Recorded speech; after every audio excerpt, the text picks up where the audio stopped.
What's up mga gar? Dito ako ngayon sa hood ko. Dito mga tropa. Ay mga tropa, dito ako ngayon sa hood ko guys.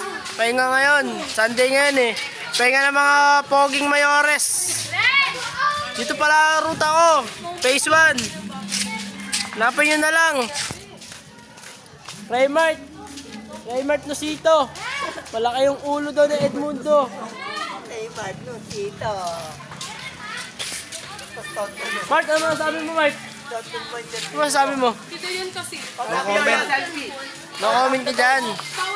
Oh, shoutout ka na. Shoutout mo na muna si ka na. Ito yung mga tribo mo. Shout mo muna. Shout tayo mamaya. Anong chat? Shout up. Power off. Ano pala ang pinakapogi kong tropo? Sa Edmundo, Esponilla, anak niya Ate Rowena. Hindi ko Ispo. Bakit po?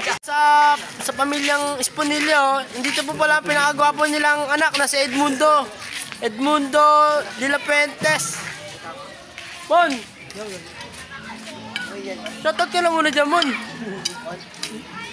Shoutout pala sa mga sabungero kaibigan ni Edmund dyan, oh. Lagi daw silang talo, oh. Mga pukin ang ina nyo, oh. Dito pala ako ngayon. Bye-bye! Dito pala si Uwe na Edmund, oh. Si Edgardo Esponilla Jr. Ang pinaka-pogi sa Esponilla family. Gar, dito ka muna kasi Gar. Dito ka muna.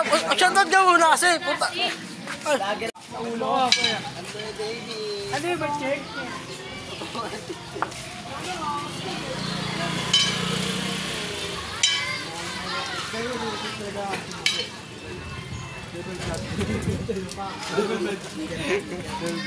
Ay, magiging yung kalabasan niya pag ginawang ano?